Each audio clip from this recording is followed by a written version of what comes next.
Bonjour à tous les amis et bienvenue sur la chaîne. Eh bien écoutez, on va faire une petite vidéo people aujourd'hui et pas n'importe quelle people puisque nous allons parler de Jocelyne Wildenstein, la femme chat. Alors, c'est une femme qui est née en Suisse. Bonjour la Suisse. J'espère que vous n'êtes pas tous pareils en Suisse. Non, je rigole, hein, je rigole. Elle est née en Suisse et puis, ben, écoutez, visiblement, elle a fréquenté du beau monde jusqu'à rencontrer Alec Wildenstein, marchand d'art, très grosse fortune, très grosse fortune. Elle l'a épousé.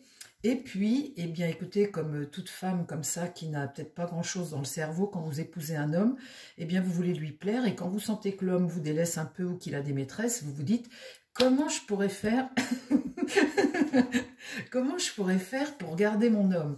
Eh bien, l'ingénieuse idée qu'elle a eue, puisqu'elle avait beaucoup d'argent, et puis que vous savez, quand on a beaucoup d'argent, vous avez toujours des chirurgiens à la pointe qui veulent en gagner beaucoup et qui sont prêts à vous opérer, hein, genre celui qu'on a eu là comme ministre qui est parti vers la chirurgie esthétique. On gagne énormément d'argent en chirurgie esthétique et on profite de la crédulité de certains, bien évidemment. Et puis surtout, on encaisse, hein, on encaisse énormément. Alors, cette femme, elle s'est dit, puisque son mari a beaucoup d'argent, qu'il la délaisse et qu'il a des maîtresses, etc., pour ne pas le perdre, il a une passion pour les fauves, il se passionnait pour les fauves, pour les félins, pour tout ça. Elle s'est dit, eh bien, si je transformais mon visage en un visage de félin, ben peut-être que je garderais mon mari et il me trouverait encore différente des autres, etc. Sauf que l'opération, les amis, elle n'a pas fonctionné. Elle n'a pas fonctionné comme ça aurait dû. Hein. Et puis quand son mari l'a découvert, il a crié horreur, il a crié d'horreur. Il a crié d'horreur et il a divorcé, bien évidemment. Hein. Elle a eu l'inverse. Alors, elle a divorcé comme ils étaient mariés. Elle a hérité de châteaux, d'appartements aux États-Unis, châteaux et d'une allocation annuelle de plusieurs millions. Ça jusqu'à... donc elle a continué de se faire opérer, elle en a dépensé pour 2 millions d'euros quand même, 2 millions de dollars quand même en opération les amis. Hein. Et vous voyez le résultat là à l'écran dans la photo. Aujourd'hui elle a 83 ans, 84 ans, je ne sais plus. Ça nous explique bien ce qu'elle vit cette femme. Eh bien le monde là, les 50 années que l'on vient de vivre, ce monde de cinglés, ce monde d'argent, de cinglé, et puis ce que vous êtes capable de faire avec l'argent quand vous en avez beaucoup, comment ça vous fait perdre la tête et les imbécilités qui en découlent. On voit ceux qui veulent aller sur la lune, on voit ceux qui veulent tout acheter, qui se réveillent un matin et qui décident que le jardin il doit être rempli de roses rouges et que tout d'un coup tout le monde se met à l'ouvrage et que 24 heures après votre jardin est recouvert d'un tapis de roses rouges. Vous voyez, les demandes sont beaucoup plus extravagantes les unes que les autres. Pendant ce temps-là, vous avez des gens qui crèvent de faim. Bon, voilà le monde tel qu'on l'a connu là depuis 50 ans. Ces gens qui courent après l'argent, le pouvoir, et qu'est-ce que le pouvoir vous apporte au bout du bout? La connerie. Oui, ça vous apporte la connerie, l'argent. Hein. Vous naissez avec rien, vous repartez, les amis, de toute façon, avec rien. En général, on dit qu'il faut 3 générations pour dépenser ce que la première génération a gagné. La deuxième, elle a fait fructifier, puis le troisième, il bouffe tout, parce que, bah, voilà, il n'a pas de cerveau, et puis il n'a surtout pas d'empathie. On manque d'empathie beaucoup dans le monde de l'argent. Hein.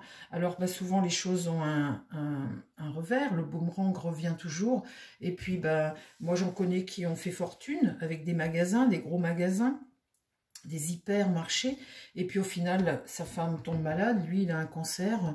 Les enfants, ben, ça réussit pas trop. Puis au bout du bout, t'as bossé, comment dire, t'as payé tes caissières, pour parler d'un magasin, t'as payé tes caissières au SMIC. Puis finalement, à la fin de ta vie, elle est méprisable et lamentable. Alors pour en revenir à cette Jocelyne Wildenstein, aujourd'hui, ben, elle a une cour toujours autour d'elle. Hein, il y a toujours les picassiettes, vous savez, ceux qui gravitent, ceux qui vont vous dire que t'es très belle alors que t'es... alors que tu es très laide, et vous avez vous allez la voir dans des vidéos sur internet où c'est ceux qui lui font les petits bisous sur la bouche, ceux qui la flattent, ceux qui la reçoivent, etc. Bah parce qu'elle a de l'argent, et puis elle me fait peine un peu cette femme, parce que finalement c'est plutôt triste son histoire. c'est pathétique, c'est triste. Mais en fait, c'est le reflet de notre monde aujourd'hui. Et c'est pour ça que je veux faire la vidéo. Et je veux demander à mon tarot, sur cette femme, Jocelyne Wildenstein, elle a gardé le nom de son ex-mari. Je voudrais, mon tarot, que tu me tires une morale de cette histoire. Est-ce que tu peux me tirer une morale de cette histoire fort incroyable, hein, c'est tellement incroyable que, enfin, c'est fou ce que l'argent peut faire et comment elle peut te rendre. Vous avez des gens qui se sentent investis d'un pouvoir incroyable quand ils ont de l'argent. Ils maltraitent les autres, vous avez de la pédophilie, vous avez tout un tas de choses écœurantes, hein, avec l'argent, le pouvoir, la corruption, tout. Enfin, et puis c'est surtout les gens qui se laissent corrompre. Vous savez, quand vous êtes en train de flatter cette femme en lui disant qu'elle est belle, ben moi je veux bien, mais enfin, où est-ce que vous allez chercher qu'elle est belle? Quand vous avez les gens qui sont capables, avec le pouvoir, tout ce qui est pédophilie, tout le bazar, mais comment on peut arriver à faire des choses pareilles? Pour moi, je trouve ça hallucinant. Donc, la morale de cette histoire pour Jocelyne Wildenstein, mon tarot. Parle-moi de la morale de cette histoire. Allez, mon tarot, s'il te plaît. La morale de cette histoire.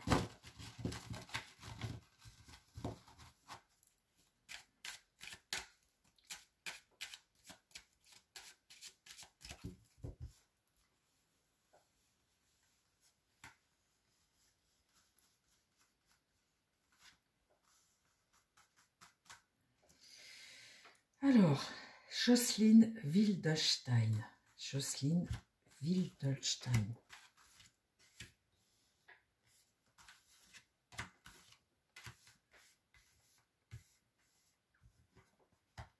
Le pendu.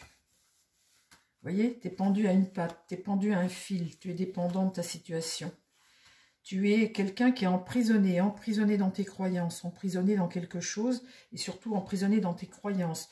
Le pendu, ça te permet un laps de temps de pouvoir poser les bonnes questions. C'est des périodes d'attente qu'on a besoin comme ça pour pouvoir réfléchir.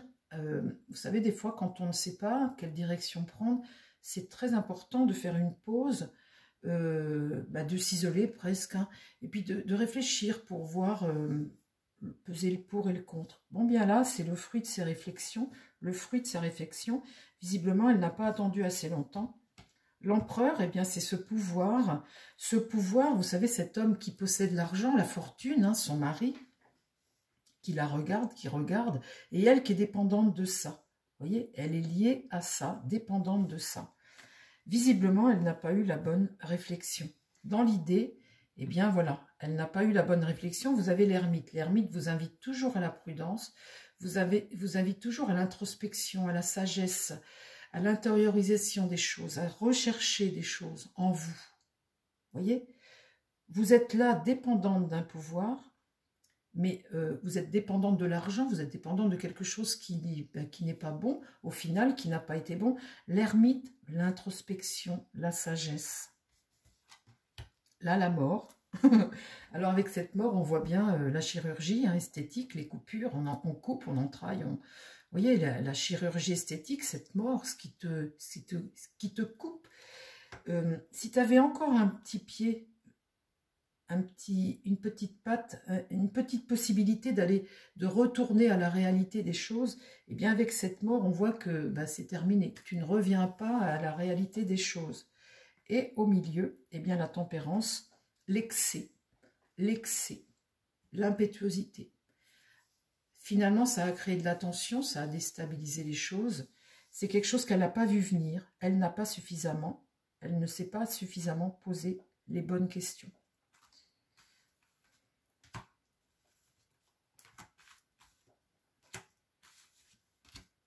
Allez, je ne recouvre qu'une fois parce que c'est un sujet...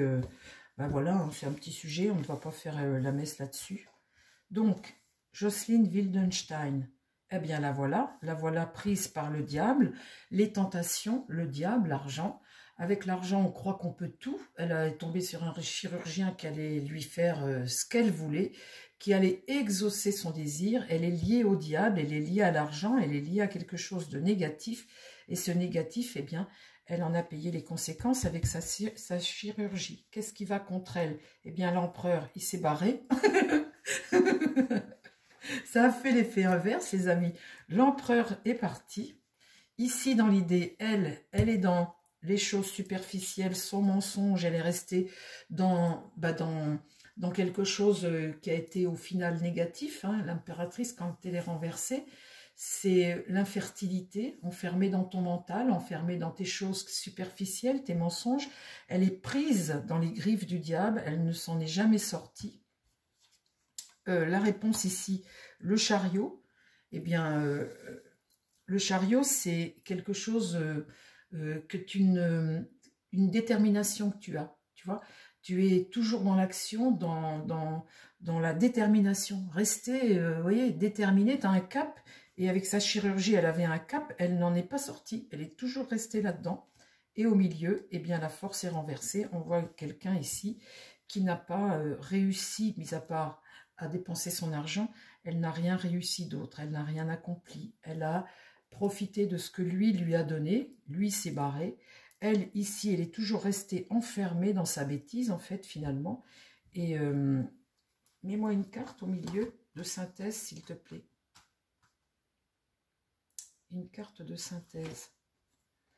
Et là, sa vie, les amis, malgré l'argent, avec la maison Dieu, eh bien, c'est quelque chose qui vole en éclats. Sa vie, avec ces histoires-là, a volé en éclats. Voilà pour Jocelyne Wildenstein. Je vous embrasse, les amis. C'était une petite vidéo courte, mais c'est pour vous faire voir la bêtise humaine, jusqu'où elle peut aller quand on est dans les griffes du diable, comme ça. Je vous embrasse, les amis. À très vite sur la chaîne. Prenez soin de vous et prenez soin des gens qui vous entourent. Bye bye.